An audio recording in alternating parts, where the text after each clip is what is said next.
another video. I say video se thadi am thagat ning bane do number se dum hekta khuyo na boko matam se duna ai hek sang ba timing da dum video se namaga thagat charake duna mayam na dum makata na support to bio adonga sigi video sidi mayam gi dum one of the most requested video haidi dum karma gi oiba reading to biro haidi isada si se dum relationship khakina tana hoi relationship ta su based to bai friendship to oiro na traga na dum partnership to oiro any theme amada face to bai ko haidi isada la lamba ko isada adum kai haini aranba tauramba adagi betray tauramba aduga sanabiramba any feel amada any jaga amada ko sigi adum kai haini reading sina adum relate tawba yai adoga sigi reading se adum general reading oigani duna yam ka henadi personally di budi resonate taraktabasu yai ado hena personal ever reading tawbininga gadi dum agi Instagram ta Instagram link to agi description box ta hapchara mage do Instagram da changa DM to bir aga isage ba personal reading booking to bi bani ngasigi reading study karma haidi dum hojiki aina haizaki ba dumaina isada lalamba isada phattaba tawramba or aranba tawramba aduguma negative impact piramba mi amana kari mahai phangba yabage haibagi dum general level reading ama tawdoine ado sigi reading sidi ai personal reading oina di tawjaroi ko maramdi hoi karma haiba se mi khuding makta layena aina su thajai aduna karma se dum masa masagi tawjaru bado aphaba karma phangboy shunu phattaba karma phangboy shunu masa masagi dum isana tawjabana isana phangba habado ko adugumba dum phangboy shunu do adum mayam gi request tawbirak pagi matungina general reading oina di dum tawjarage aduga personal oina di sigi reading se lawzararoige na khanjai ko ado masigi reading si so pal ani khatang khaidok chage pal A amadi pal B do reading si hawjikana pal do dum charake aduga khaidoi ba pal sindu dagi sai sana apa mamam choose tobiraga ngasigi reading asida dum makha chathana dum tabiro aduga reading si yengdrikanda isana specific person ama haidi sagi ex partner OBI or betrayed or amba friend amo OBI partner amo OBI adugumagi maramda hana wakhalda phasna khanbiro aduga mi duna kari phangba yai habagi dum charakpa vision nama ko ngasigi reading stagi dum khangminarase so matam manghandabida video se hawrase pile do hanu chara age let's get into the video.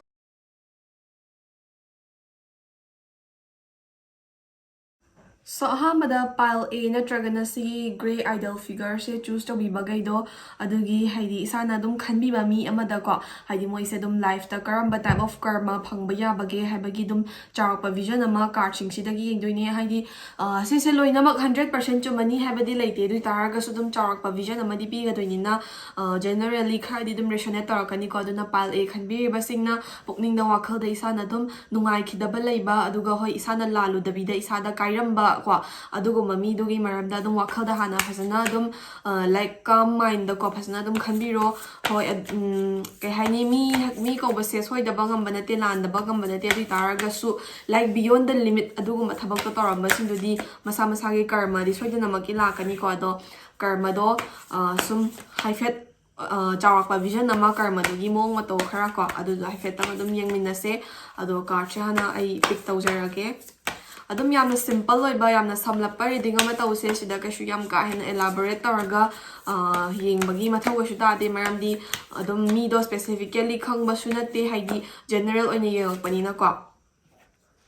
so first of all 7 of wands sari ba card che thole ba ko so 7 of wands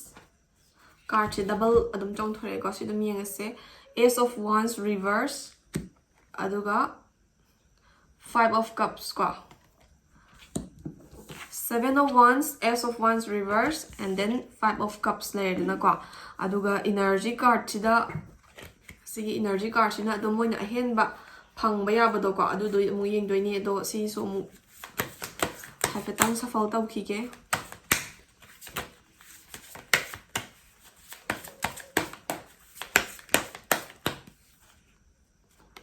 invisibility ko invisibility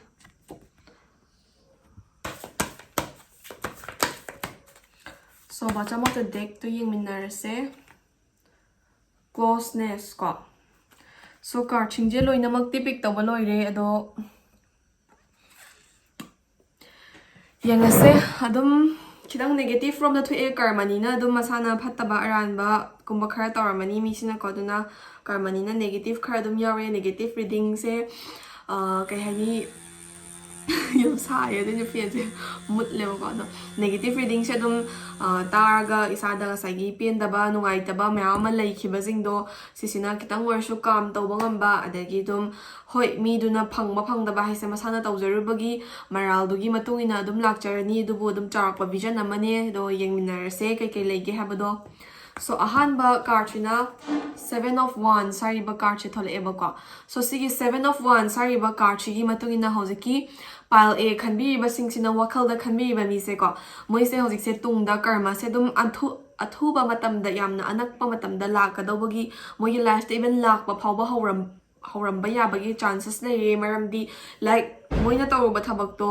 beyond ꯗ ꯂꯤꯃꯤꯠꯁ ꯀꯣ ꯍꯥꯏꯗꯤ ꯏꯁꯥꯅ ꯃꯤ ꯑꯃꯅ ꯈꯥꯡꯕ ꯉꯝꯕꯒꯤ ꯂꯤꯃꯤꯠꯀꯤ ꯋꯥꯡꯃꯗ ꯑꯣꯏꯕ ꯌꯥꯏ ꯅꯠꯇ꯭ꯔꯒꯅ ꯃꯣꯏꯒꯤ ꯇꯧꯐꯝ ꯊꯣꯛꯄ ꯃꯤ ꯑꯃꯅ ꯇꯧꯒꯗꯕ ꯊꯕꯛꯇꯨꯗꯒꯤ ꯌꯥꯝꯅ ꯅꯦꯒꯦꯇꯤꯚ ꯑꯣꯏꯕ ꯋꯦ ꯑꯃꯗ ꯃꯤꯉꯣꯟꯗ ꯑꯣꯠꯄ ꯅꯩꯕ ꯏꯃꯣꯁꯅꯦꯜꯂꯤ ꯑꯦꯕ꯭ꯌꯨꯁ ꯇꯧꯕ ꯑꯣꯏꯔꯝꯕ ꯌꯥꯏ ꯑꯦꯅꯤ ꯁꯣꯔꯠ ꯑꯣꯐ ꯀ꯭ꯔꯥꯏꯝ ꯑꯃ ꯑꯦꯅꯤ ꯁꯣꯔꯠ ꯑꯣꯐ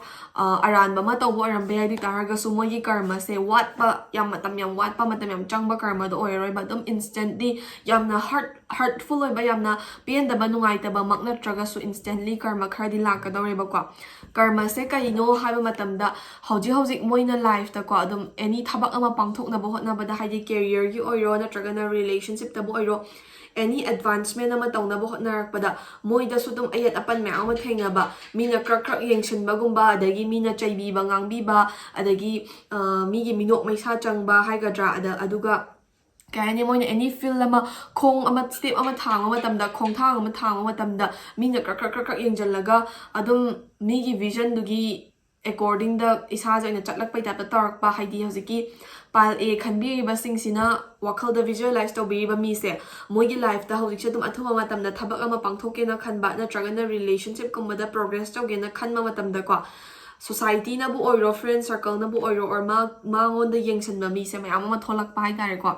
ꯌꯦꯡꯁꯤꯟꯕ ꯃꯤꯁꯦ ꯊꯣꯛꯂꯛꯄꯗꯒꯤ ꯃꯣꯏꯅ ꯄꯥꯡꯊꯣꯛꯀꯗꯕ ꯊꯕꯛꯁꯦ ꯃꯄꯨꯡ ꯐꯥꯅ ꯄꯥꯡꯊꯣꯛꯄ ꯉꯝꯗꯕ ꯑꯗꯒꯤ ꯊꯕꯛ ꯑꯃ ꯇꯧꯕꯗ ꯄꯨꯛꯅꯤꯡ ꯆꯪꯅ ꯇꯧꯕ ꯉꯝꯗꯕ ꯔꯤꯂꯦꯁꯟꯁꯤꯞꯃꯛꯇꯕꯨ ꯑꯣꯏꯔꯣ ꯃꯤꯅ ꯌꯦꯡꯁꯤꯟꯕꯗꯒꯤ ꯑꯗꯨꯝ ꯀꯨꯏꯅ ꯆꯠꯄ ꯉꯝꯗꯕ ꯍꯥꯏꯒꯗ꯭ꯔꯥ ꯑꯗꯒꯤ ꯅꯠꯇ꯭ꯔꯒꯅ ꯔꯤꯂꯦꯁꯟꯁꯤꯞꯇꯨꯗ ꯄ꯭ꯔꯣꯕ꯭ꯂꯦꯝꯒꯨꯝꯕ ꯊꯣꯛꯂꯛꯄ ꯍꯥꯏꯒꯗ꯭ꯔꯥ ꯑꯗꯨꯃꯥꯏꯅ ꯃꯤꯒꯤ ꯏꯟꯐ꯭ꯂꯨꯋꯦꯟꯁ ꯈꯔ ꯆꯪꯒꯗꯧꯔꯦꯕꯀꯣ ꯑꯗꯣ ꯏꯟꯐ꯭ꯂꯨꯋꯦꯟꯁꯁꯤꯡꯗꯣ ꯃꯁꯥꯅ ꯀꯩꯒꯤꯅꯣꯗꯤ ꯈꯪꯖꯗꯕꯤꯗ ꯉꯥꯛꯊꯣꯛꯅꯕꯗꯤ ꯀꯟꯅ ꯍꯣꯠꯅꯒꯅꯤ ꯑꯗꯨꯕꯨ ꯉꯥꯛꯊꯣꯛꯄꯁꯦ ꯉꯝꯗꯕꯗ ꯃꯁꯥꯗ ꯑꯗꯨꯝ ꯑꯋꯥ ꯑꯅꯥ ꯇꯥꯕ ꯍꯥꯏꯒꯗ꯭ꯔꯥ ꯏꯃꯣꯁꯅꯦꯜꯂꯤ ꯗꯥꯎꯟ ꯑꯣꯏꯕ ꯃꯦꯟꯇꯦꯜꯂꯤ ꯄꯤꯁꯐꯨꯜ ꯑꯣꯏꯗꯕ ꯋꯥꯈꯜ ꯆꯔꯥꯡꯅꯕꯀꯣ ꯁꯤꯒꯨꯝꯕ ꯈꯔ ꯒꯣ ꯊ꯭ꯔꯨ ꯇꯧꯒꯗꯧꯔꯤꯅ ꯍꯥꯏꯌꯦꯕ ꯑꯗꯨꯝ ꯑꯊꯨꯕ ꯃꯇꯝꯗ ꯑꯗꯨꯅ ꯃꯣꯏꯁꯦ ꯀꯩ ꯍꯥꯏꯅꯤ ꯃꯣꯏꯅ ꯇꯧꯖꯔꯨꯕ ꯑꯔꯥꯟꯕꯗꯨꯒꯤ ꯃꯇꯨꯡ ꯏꯟꯅ ꯀꯣ ꯀꯔꯃ ꯑꯣꯏꯅ ꯃꯣꯏ ꯃꯁꯥꯒꯤ ꯔꯤꯂꯦꯁꯟꯁꯤꯞꯇ ꯀꯥꯏꯔꯛꯄꯒꯨꯝꯕ ꯑꯣꯔ ꯊꯕꯛꯀꯨꯝꯕꯗ ꯃꯤꯅ ꯌꯦꯡꯁꯤꯟꯕꯗꯒꯤ ꯃꯥꯏ ꯄꯥꯛꯄ ꯃꯪꯒꯣꯜ ꯑꯣꯏꯕ ꯉꯝꯗꯕꯒꯨꯝꯕ ꯁꯤꯒꯨꯝꯕ ꯀꯟꯁꯤꯀ꯭ꯋꯦꯟꯁꯦꯁ ꯈꯔ ꯊꯦꯡꯅꯔꯛꯀꯗꯧꯔꯤꯅ ꯁꯤꯒꯤ 7 of Wands ꯍꯥꯏꯔꯤꯕ ꯀꯥꯔꯠꯁꯤꯅ ꯍꯥꯏꯌꯦꯕꯀꯣ ꯁꯣ Wands ꯍꯥꯏꯔꯤꯕ ꯀꯥꯔꯠꯁꯤꯅ ꯗꯤꯄꯤꯛ ꯇꯧꯔꯤꯁꯦ ꯃꯇꯝꯁꯤ ꯊꯨꯅꯁꯨ ꯂꯥꯛꯀꯗꯧꯔꯦ ꯑꯊꯨꯕ ꯃꯇꯝꯗ ꯌꯧꯔꯛꯀꯗꯧꯔꯦ ꯍꯥꯏꯕꯒꯨꯝꯕꯅꯦꯕꯀோ ꯃꯊꯪꯗꯁꯨ ꯑꯃꯨꯛ Ace of Wands ꯍꯥꯏꯔꯤꯕ ꯀꯥꯔꯠꯁꯤꯅ ꯔꯤꯚꯔꯁ ꯊꯣꯛꯂꯛꯑꯦꯕꯀꯣ ꯏꯒꯅꯣꯔ ꯃꯥꯏ ꯀꯩ ꯍꯥꯏꯗꯣꯏꯅꯣ ꯅꯦꯜ ꯄꯣꯂꯤꯁ ꯀꯣꯛꯑꯦ ꯈꯨꯠꯁꯦ ꯂꯣꯏꯅ ꯁꯪꯕ ꯃꯇꯝꯒ ꯁꯪꯗ꯭ꯔꯦ ꯁꯣ ꯁꯤꯒꯤ Ace of Wands ꯍꯥꯏꯔꯤꯕ ꯀꯥꯔꯠꯁꯤ ꯔꯤꯚꯔꯁꯇ ꯊꯣꯛꯂꯛꯑꯦ ꯁꯣ ꯁꯤꯒꯤ Ace of Wands ꯍꯥꯏꯔꯤꯕ ꯀꯥꯔꯠꯁꯤ ꯔꯤꯚꯔꯁꯁꯤꯒꯤ ꯃꯇꯨꯡꯏꯟꯅ ꯉꯁꯥꯏ ꯃꯥꯅ ꯇꯧꯕ ꯊꯕꯛꯇꯨꯗ ꯃꯤ ꯃꯌꯥꯝꯅ ꯑꯃꯨꯛ ꯈ꯭ꯔꯛ ꯌꯦꯡꯁꯤꯜꯂꯛꯀꯗꯧꯔꯦꯀꯣ ꯃꯤ ꯃꯌꯥꯝꯅ ꯈ꯭ꯔꯛ ꯌꯦꯡꯁꯤꯜꯂꯛꯄꯗꯨꯅ ꯃꯔꯝ ꯑꯣꯏꯔꯒ ꯃꯥꯁꯦ ꯊꯕꯛꯁꯦ ꯃꯄꯨꯡ ꯐꯥꯅ ꯄꯥꯡꯊꯣꯛꯄ ꯉꯝꯃꯛꯑꯔꯣꯏ ꯃꯄꯨꯡ ꯐꯥꯅ ꯄꯥꯡꯊꯣꯛꯄ ꯉꯝꯃꯛꯇꯕꯗꯒꯤ ꯃꯥꯁꯦ ꯑꯗꯨꯝ ꯚꯦꯛ ꯑꯣꯏꯔꯛꯄ ꯑꯦꯝꯕꯤꯒꯤꯌꯁ ꯑꯣꯏꯔꯛꯄ ꯍꯥꯏꯗꯤ ꯀꯩꯅꯣ ꯍꯥꯏꯕ ꯃꯇꯝꯗ ꯊꯕꯛ ꯑꯃ ꯇꯧꯕ ꯃꯇꯝꯗ ꯃꯥꯁꯦ ꯁꯨꯈꯪ ꯈꯪꯗꯕ ꯐꯤꯜ ꯑꯃꯗ ꯑꯈꯪ ꯑꯍꯩ ꯁꯥꯔꯒ ꯋꯥ ꯉꯥꯡꯕ ꯈꯣꯠꯄ ꯇꯧꯔꯛꯄ ꯀꯣ ꯑꯗꯒꯤ ꯑꯦꯅꯤ ꯐꯤꯜ ꯑꯃꯗ ꯃꯤꯅ ꯋꯥ ꯉꯥꯡꯅꯕ ꯁꯛꯅꯕꯗ ꯃꯥꯁꯦ ꯑꯔꯥꯟꯕ ꯇꯥꯗꯅꯕ ꯃꯁꯥꯁꯦ ꯀꯩ ꯍꯥꯏꯅꯤ ꯑꯆꯨꯝꯕ ꯁꯥꯅꯕ ꯄ꯭ꯔꯨꯐ ꯇꯧꯍꯧꯅꯕ ꯃꯤ ꯃꯃꯥꯡꯗꯀꯣ ꯃꯤꯅ ꯀꯩꯅꯣꯝꯃ ꯋꯥ ꯃꯆꯥ ꯑꯃ ꯁꯥꯟꯅꯔꯝꯃꯁꯨ ꯃꯥ ꯑꯈꯪ ꯑꯍꯩ ꯁꯥ ꯍꯦꯛꯇ ꯌꯥꯎꯁꯟꯕ ꯃꯦꯇꯔ ꯑꯃꯒꯤ ꯃꯔꯝꯗ ꯈꯟꯅꯔꯝꯃꯁꯨ ꯁꯨꯈꯪ ꯈꯪꯗꯕ ꯖꯒꯥ ꯑꯃꯗ ꯈꯟꯅꯔꯝ ꯇꯥꯔꯁꯨ ꯃꯥꯅ ꯆꯪꯁꯤꯜꯂꯒ ꯍꯦꯛꯇ ꯑꯈꯪ ꯑꯍꯩ ꯁꯥꯖꯤꯟꯕꯒꯨꯝꯕ ꯁꯨꯃꯥꯏꯅ ꯇꯧꯕ ꯃꯇꯝꯗ ꯃꯥꯁꯦ ꯏꯀꯥꯏꯕ ꯆꯣꯞꯄ ꯈꯔ ꯅꯪꯕ ꯀꯣ ꯑꯗꯒꯤ ꯃꯤꯅ ꯃꯥꯁꯦ ꯃꯁꯤꯡ ꯊꯥꯕꯤꯗꯕꯒꯨꯝꯕ ꯑꯗꯨꯒ ꯅꯥꯀꯟ ꯑꯃꯔꯣꯝꯗ ꯃꯥꯒꯤ ꯂꯥꯏꯐꯁꯤꯗ ꯃꯥꯅ ꯇꯧꯗꯣꯏꯁꯦ ꯀꯩꯅꯣ ꯍꯥꯏꯕꯁꯦ ꯃꯁꯥꯅ ꯀ꯭ꯂꯤꯌꯔ ꯑꯣꯏꯅ ꯈꯟꯐꯝ ꯈꯪꯗꯕ ꯍꯥꯏꯗꯤ ꯋꯥꯈꯜ ꯆꯔꯥꯡꯅꯃꯟꯗꯅꯀꯣ ꯑꯗꯨꯒ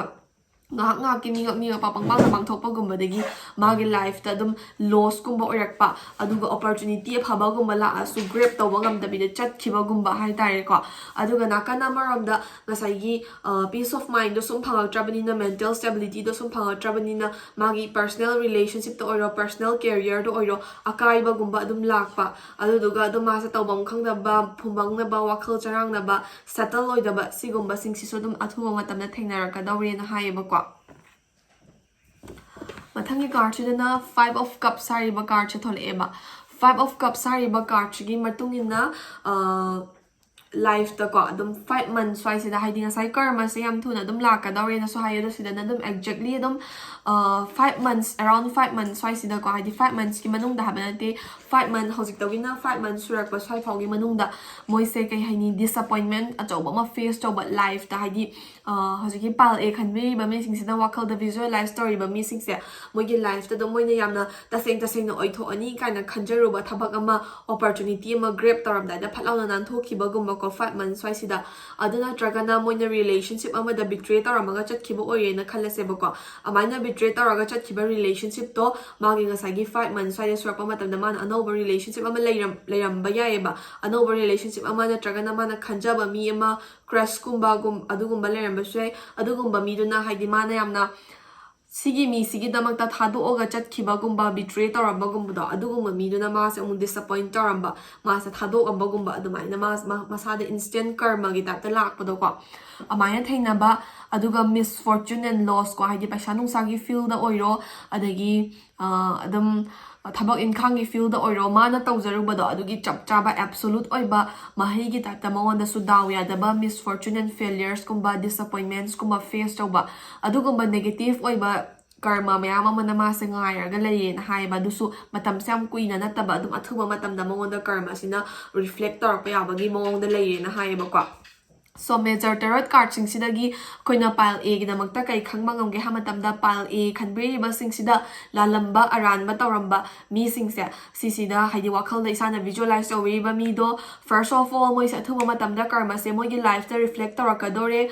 ꯀꯔꯝꯕ ꯃꯑꯣꯡꯗ ꯔꯤꯐ꯭ꯂꯦꯛ ꯇꯧꯔꯛꯀꯅꯤ ꯃꯣꯏꯒꯤ ꯂꯥꯏꯐꯇ ꯃꯣꯏꯅ ꯇꯧꯔꯨꯕ ꯊꯕꯛꯇ ꯃꯤꯅ ꯌꯦꯡꯁꯟꯕ ꯃꯤꯒꯤ ꯃꯤꯠꯌꯦꯡ ꯆꯪꯕ ꯀꯣ ꯑꯗꯒꯤ ꯋꯥꯈꯜ ꯆꯔꯥꯡꯅꯔꯛꯄ ꯃꯤꯒꯤ ꯃꯤꯠꯌꯦꯡꯗꯣ ꯆꯪꯉꯛꯄꯗꯒꯤ ꯀꯩ ꯇꯧꯗꯣꯏꯅꯣ ꯈꯪꯉꯛꯇꯕ ꯑꯈꯪ ꯑꯍꯩ ꯁꯥꯔꯒ ꯋꯥ ꯉꯥꯡꯉꯨꯕꯗꯒꯤ ꯏꯀꯥꯏꯕ ꯆꯣꯞꯄ ꯅꯪꯕ ꯀꯣ ꯑꯗꯨꯒ ꯋꯥꯈꯜꯁꯦ ꯁꯦꯇꯜꯃꯦꯟꯠ ꯐꯪꯉꯛꯇꯕꯗꯒꯤ ꯏꯁꯥꯒꯤ ꯄꯔꯁꯣꯅꯦꯜ ꯔꯤꯂꯦꯁꯟꯁꯤꯞꯀꯨꯝꯕꯗ ꯇꯥꯏꯅꯔꯛꯄ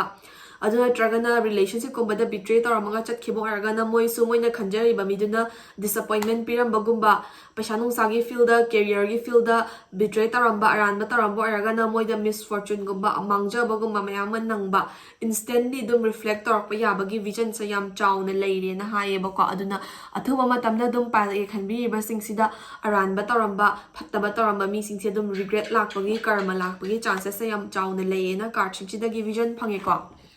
ꯃꯊꯪꯗ ꯏꯟꯚꯤꯖꯤꯕꯤꯂꯤꯇꯤ ꯍꯥꯏꯔꯤꯕ ꯀꯥꯔꯠꯁꯦ ꯄꯤꯛ ꯇꯧꯔꯦꯕꯀꯣ ꯁꯣ ꯁꯤꯒꯤ ꯀꯥꯔꯠꯁꯤꯒꯤ ꯃꯇꯨꯡ ꯏꯟꯅ ꯄꯥꯏꯜ ꯑꯦ ꯈꯟꯕꯤꯔꯤꯕꯁꯤꯡꯁꯤꯅ ꯋꯥꯈꯜꯗ ꯈꯟꯕꯤꯔꯤꯕ ꯃꯤꯑꯣꯏꯁꯤꯡꯁꯦꯀꯣ ꯃꯣꯏꯁꯦ ꯍꯧꯖꯤꯛ ꯐꯥꯎꯗ ꯃꯣꯏꯒꯤ ꯃꯔꯥꯜꯁꯦ ꯔꯤꯌꯦꯂꯥꯏꯁ ꯇꯧꯖꯗꯕ ꯃꯁꯥꯒꯤ ꯃꯔꯥꯜꯁꯦ ꯂꯣꯏꯅꯃꯛ ꯏꯟꯚꯤꯖꯤꯕꯜ ꯑꯣꯏꯕ ꯐꯤ ꯑꯃꯅ ꯀꯨꯞꯁꯜꯂꯒ ꯃꯣꯏꯁꯦ ꯃꯔꯥꯜ ꯂꯩꯇꯕꯒꯤ ꯇꯥꯏꯞꯇ ꯑꯗꯨꯝ ꯂꯥꯏꯐꯁꯦ ꯅꯨꯡꯉꯥꯏꯅꯒ ꯂꯩꯕꯒꯤ ꯃꯑꯣꯡꯗ ꯎꯔꯝꯒꯅꯤꯕꯀꯣ ꯏꯁꯥꯅ ꯍꯧꯖꯤꯛ ꯍꯥꯏꯗꯤ ꯃꯣꯏꯒꯤ ꯕꯤꯍꯦꯕꯤꯌꯔ ꯃꯣꯏꯒꯤ ꯑꯦꯇꯤꯇ꯭ꯌꯨꯠꯇꯣ ꯄꯨꯔꯥ ꯀꯩꯝꯇ ꯇꯧꯗꯕ ꯀꯩꯝꯇ ꯂꯥꯜꯂꯨꯗꯕ ꯀꯩꯝꯇ ꯀꯥꯏꯔꯨꯗꯕ ꯃꯤ ꯑꯃꯗꯧꯅ ꯂꯩꯕ ꯃꯁꯥꯒꯤ ꯃꯔꯥꯜꯁꯦ ꯄꯨꯔꯥ ꯏꯟꯊꯣꯛꯑꯒ ꯃꯣꯏꯒꯤ ꯂꯥꯏꯐꯁꯦ ꯑꯦꯟꯖꯣꯏ ꯇꯧꯕꯒꯤ ꯃꯑꯣꯡꯗ ꯍꯧꯖꯤꯛꯁꯦ ꯎꯔꯝꯕ ꯌꯥꯕꯒꯤ ꯃꯑꯣꯡꯗ ꯂꯩꯌꯦ ꯑꯗꯣ ꯃꯣꯏꯒꯤ ꯃꯔꯥꯜꯁꯦ ꯃꯣꯏ ꯃꯁꯥꯅ ꯂꯥꯜꯂꯦ ꯍꯥꯏꯕꯁꯦ ꯑꯦꯗꯃꯤꯠ ꯇꯧꯖꯗꯦꯀꯣ ꯃꯣꯏꯁꯦ ꯑꯗꯨꯝ ꯃꯨꯛꯑꯒ ꯑꯩꯅ ꯆꯨꯝꯃꯤ ꯑꯩꯒꯤ ꯀꯩꯝꯇ ꯑꯁꯣꯏꯕ ꯂꯩꯇꯦ ꯍꯥꯏꯕꯒꯤ ꯃꯑꯣꯡꯗ ꯋꯥꯈꯜꯗ ꯑꯗꯨꯝ ꯃꯨꯛꯑꯒ ꯂꯩꯕꯒꯤ ꯇꯥꯏꯞꯇ ꯇꯧꯋꯦ ꯁꯣ ꯉꯁꯥꯏꯒꯤ ꯀꯔꯃꯁꯤꯅ ꯏꯟꯁꯇꯦꯟꯠꯂꯤ ꯔꯤꯐ꯭ꯂꯦꯛ ꯇꯧꯔꯛꯄ ꯃꯇꯝꯗ ꯃꯣꯏꯁꯦ ꯌꯥꯝ ꯊꯤꯅ ꯗꯥꯎ ꯌꯥꯗꯕ ꯍꯥꯏꯗꯤ ꯄ꯭ꯔꯤꯊꯤꯕꯤꯁꯤꯗ ꯃꯣꯏꯗꯩ ꯍꯦꯟꯅ ꯗꯥꯎ ꯌꯥꯗꯕ ꯃꯤ ꯂꯩꯇ꯭ꯔꯦ ꯀꯥꯏꯅ ꯈꯟꯖꯕ ꯑꯗꯒꯤ ꯁꯥꯎꯗꯅ ꯈꯣꯠꯇꯅꯒ ꯇꯧꯕ ꯐ꯭ꯔꯁꯇ꯭ꯔꯦꯇꯤቭ ꯑꯣꯏꯕ ꯁꯤꯒꯨꯝꯕ ꯕꯤꯍꯦꯕꯤꯌꯔ ꯃꯌꯥꯝ ꯑꯃ ꯎꯅꯤ ꯑꯗꯨꯅ ꯃꯁꯥꯒꯤ ꯃꯔꯥꯜꯁꯤꯗꯤ ꯑꯗꯨꯝ ꯔꯤꯌꯦꯂꯥꯏꯁ ꯁꯨꯡꯇꯧ ꯇꯧꯗꯕꯩ ꯇꯥꯏꯞꯇ ꯇꯧꯕꯀꯣ ꯑꯗꯨꯒ ꯀꯣꯟꯅ ꯊꯪꯗ ꯑꯋꯥ ꯑꯅꯥ ꯃꯌꯥꯝꯁꯦ ꯂꯣꯏꯔꯀꯥꯟꯗ ꯈꯛ ꯃꯁꯥꯒꯤ ꯃꯔꯥꯜꯁꯦ ꯔꯤꯌꯦꯂꯥꯏꯁ ꯇꯧꯖꯔꯛꯄ ꯌꯥꯕꯒꯤ ꯔꯤꯒ꯭ꯔꯦꯠ ꯆꯥꯖꯔꯛꯄ ꯌꯥꯕꯒꯤ ꯆꯥꯟꯁꯦꯁ ꯑꯣꯏꯅ ꯂꯥꯛꯀꯅꯤ ꯑꯗꯣ ꯐꯅꯌꯥꯝꯅ ꯑꯋꯥ ꯑꯅꯥ ꯅꯪꯉꯐꯥꯎ ꯃꯁꯥꯅ ꯃꯔꯥꯜꯁꯦ ꯈꯪꯖꯗꯕ ꯃꯁꯥꯅ ꯂꯥꯟꯗꯦꯅ ꯑꯗꯨꯝ ꯂꯩꯖꯕꯒꯤ ꯃꯑꯣꯡꯗꯗꯤ ꯎꯏꯌꯦꯕꯀꯣ ꯃꯊꯪꯗꯅ ꯀ꯭ꯂꯣꯁꯅꯦꯁ ꯍꯥꯏꯔꯤꯕ ꯀꯥꯔꯠꯁꯦ ꯊꯣꯛꯂꯛꯑꯦ ꯁꯤꯒꯤ ꯀꯥꯔꯠꯁꯤꯒꯤ ꯃꯇꯨꯡ ꯏꯟꯅ ꯄꯥꯏꯜ ꯑꯦ ꯈꯟꯕꯤꯔꯤꯕꯁꯤꯡꯁꯤꯒꯤ ꯋꯥꯈꯜꯗ ꯂꯩꯕꯤꯔꯤꯕ ꯃꯤꯑꯣꯏꯁꯤꯡꯁꯦ ꯃꯣꯏꯁꯦ ꯍꯧꯖꯤꯛꯁꯦ ꯃꯣꯏꯅ ꯄꯥꯝꯕꯁꯤꯡꯁꯦ ꯂꯣꯏꯅꯃꯛ ꯐꯪꯗꯣꯔꯦ ꯍꯥꯏꯕꯒꯤ ꯃꯑꯣꯡꯗ ꯀ꯭ꯂꯣꯁ ꯑꯣꯏꯁꯟꯕꯒꯨꯝꯕ ꯍꯥꯏꯗꯤ ꯀꯦꯔꯤꯌꯔꯕꯨ ꯑꯣꯏꯔꯣ ꯔꯤꯂꯦꯁꯟꯁꯤꯞꯄꯨ ꯑꯣꯏꯔꯣ ꯃꯣꯏꯅ ꯄꯥꯝꯕ ꯃꯑꯣꯡꯗ ꯆꯠꯂꯦ ꯀꯥꯏꯅ ꯀ꯭ꯂꯣꯁ ꯑꯣꯏꯕꯒꯤ ꯇꯥꯏꯞꯇꯀꯣ ꯃꯣꯏ ꯑꯣꯄꯣꯔꯆꯨꯅꯤꯇꯤꯗꯣ ꯐꯪꯗꯣꯔꯦ ꯑꯣꯔ ꯃꯣꯏꯅ ꯄꯥꯝꯕꯗꯣ ꯐꯪꯗꯣꯔꯦꯅ ꯌꯥꯝꯅ ꯅꯛꯁꯟꯕꯒꯤ ꯇꯥꯏꯞꯇ ꯎꯔꯝꯒꯅꯤ ꯑꯗꯨꯕꯨ ꯃꯣꯏꯁꯦ ꯉꯁꯥꯏꯒꯤ ꯀꯔꯃꯗꯨꯅ ꯁꯠ ꯂꯥꯎꯅ ꯔꯤꯐ꯭ꯂꯦꯛ ꯇꯧꯔꯛꯄ ꯃꯇꯝꯗ ꯃꯣꯏꯒꯤ ꯑꯣꯄꯣꯔꯆꯨꯅꯤꯇꯤ ꯃꯌꯥꯝ ꯅꯛꯅ ꯎꯔꯤꯕ ꯃꯌꯥꯝꯗꯣ ꯈꯪꯂꯥꯞ ꯂꯥꯞꯊꯣꯛꯈꯤꯕꯒꯨꯝꯕ ꯒ꯭ꯔꯦꯞ ꯇꯧꯍꯧꯕ ꯉꯝꯗꯕꯒꯨꯝꯕ ꯁꯨꯃꯥꯏꯅ ꯌꯥꯝꯅ ꯆꯥꯎꯅ ꯃꯣꯏꯅ ꯂꯥꯜꯂꯨꯕꯗꯨꯒꯤ ꯍꯥꯏꯗꯤ ꯃꯣꯏꯅ ꯌꯥꯝꯅ ꯆꯥꯎꯅ ꯂꯥꯜꯂꯨꯔꯦ ꯆꯥꯎꯅ ꯃꯍꯩ ꯐꯪꯕ ꯑꯗꯨꯒ ꯌꯥꯝ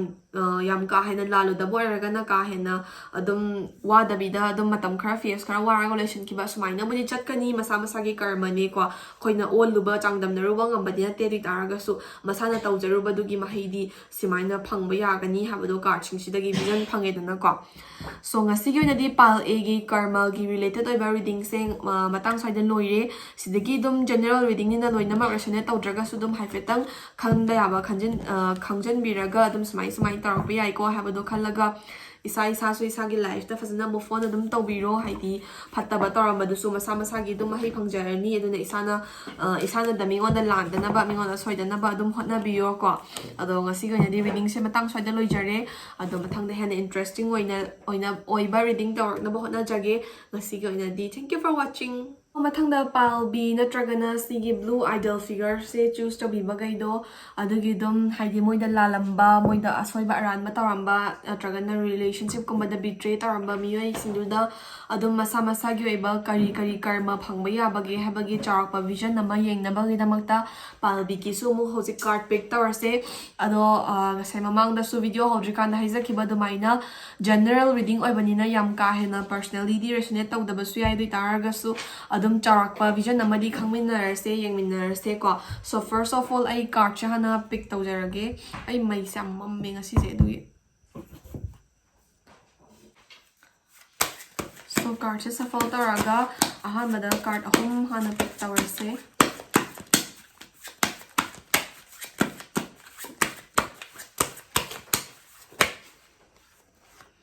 the Wheel of Fortune reverse ko Wheel of Fortune reverse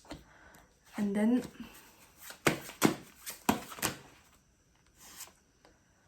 Two of Cups ko Wheel of Fortune reverse, Two of Cups,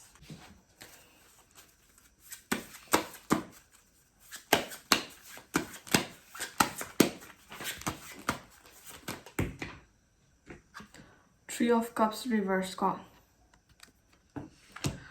Wheel of Fortune, Two of Cups, and then Three of Cups reverse. So sisina main terror card sing do laikraga mathang da mu energy card tong pick to doine.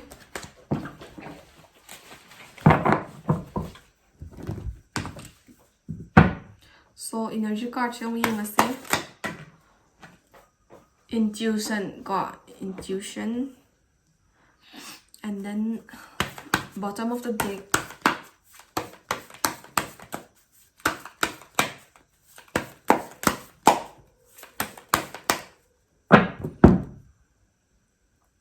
manifestation hamba card amaga thole ko. So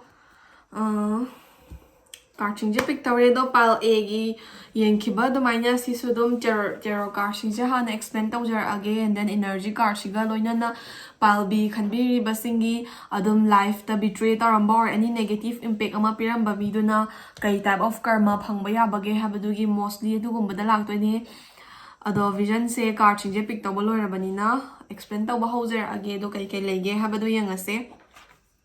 First of all, Wheel of Fortune hariba card reverse at hole ebako. So sige Wheel of Fortune hariba card reverse ina kari vision depict tawge hamatamda pal b khanbiri basing sina wakal da ko mi amadi khanbiram gadine na haidi kahani engon smaina lalamba mi se or engon the relationship da smaina chit taramba betray taramba mi se moi se kai karma phangdoino kai do khangning bagi mi do hafet wakal da hana di khanbiram ani da na ko khanbidri boy targa su khanbiro. So adugumba mi duna hauji haidi athubadadi yamna athubadadi moida karma se phatlaunadi reflected tawrakpagi chances se khitang neme adui taraga su karma se soidana makidi lakadore moida ko do athuba haibasina dum 2-3 months soida laikraga moise yam ka henadi kuinadi changoi ko moida su karma se haidi hoi yam athubada hayeng hangchit mak hektadi karma di lakadabadi nate adui taraga su matam khatang ni changni moida karma se lakko matamda but yam ka hena long term oiba yam ka hena sangma matam makti nate ba ko.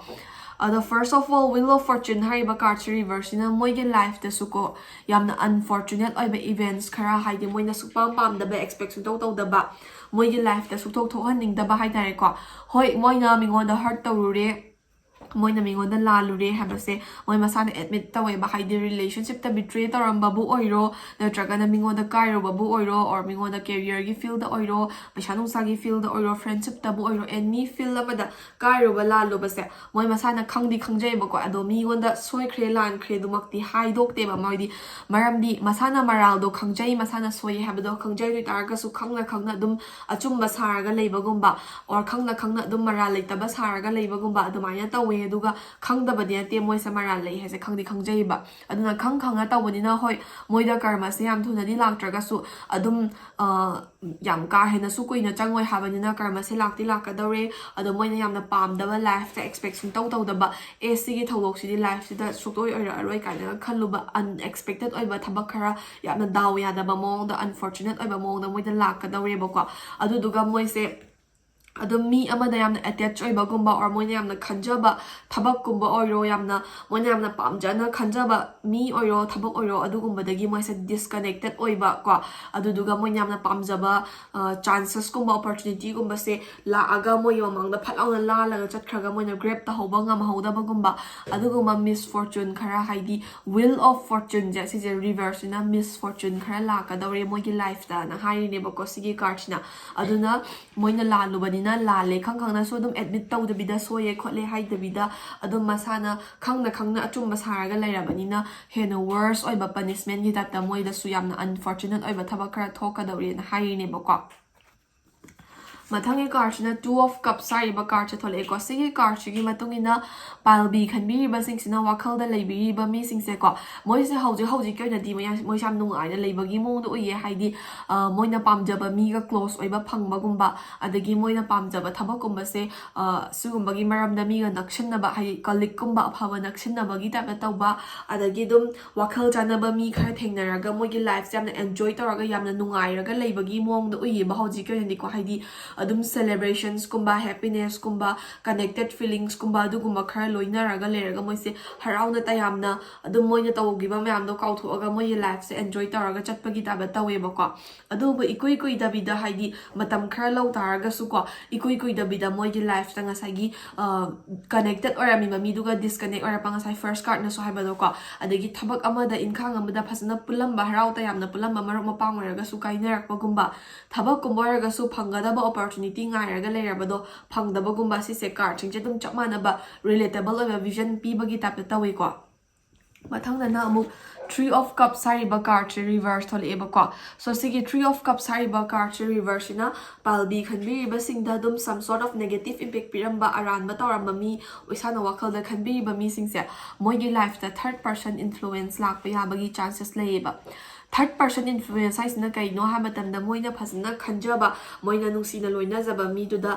atopa person amaga loinarambagi moida mu chit gumba taramba betray gumba tarambagi feelings to moina su phangba gumba adagi regret chajarakpa gumba ko moisa aduga nakana moromda friendship gumba da oiro dum isana pami ba mi duga phasna loinarapa matamda atopa third person amana insillaga friendship gumba do kairakpa gumba adagi mina yengshinba gumba society gumba na dum moida minok maisha gumba nangba gumba sise dum pile A gi reading tawkibaga B gi reading tawkibaga haifet mana yem haidi vision se loina mak mana draga su reading gi haidi thola iba consequences sing ja hafe ti dum mana bagi ta ba tawe ba ko aduga na kan namaram da ngasai third person influence so changa padagi moina ngasai maral je lai je khangna admit taw da bada leram bado haidi maral je lai je khangna dum achomba saraga leram bado adudugi moi je dum regret haidi karma hek lak ba hobaga regret chaba gumba adagi moya tawrise lalu re ko mi du da ina smain lalu bagi ac karma se phangini ko se realize taw jaba gumba adugumba dum yamna thuna dum masana khangjarak ba yabagi chances su dum lai in haye ba ko so khana major tarot card sing sidagi kai khangmangam ge palbi singi adum palbi singda lanbiramba or negative impact piramba mi singsi na kai phangba ya ge ha matamdi kitang changani adubu moi gi life da moi na sukmam pam da ba unexpected oiba unfortunate oiba events khara thoka dawre moi na amna close oina connected and loina zariba miduga disconnected oiba third person influence changpa mi na yengshin ba khochun ba siguma negative impact mayam ama se moi gi life da laka dawre ha ba se sigi vision se khangsan biro ba ko mathangda intuition hariba energy card si thole sigi card sigi matungina palbi khanbiriba singna wakhalda leibiriba mi singse hojik phauda dum moina ningak pase dum pangthok pangambagi tapta tawba moina khanba singsiga dum taw oithorak pasing dum chana ba haidi moigi wakhalda sima tawarni sim oirni kaina khanba se adum chumbagi moise kitang overconfident kumba su oibagi tapta taweba ko hojik se dum moigi overconfidence kumba moina intuition kumba yam chummenga khanjariba do thaudok singse tholak padagi moigi intuition je pra down na chatkibagumba moigi overconfidence to thudek pangamba unfortunate events lakpagumba ko adumaina masada aduki matik self confident overconfident oribado adudo break tork pangamba adugi overconfidence to thugai bangamba adugumba some sort of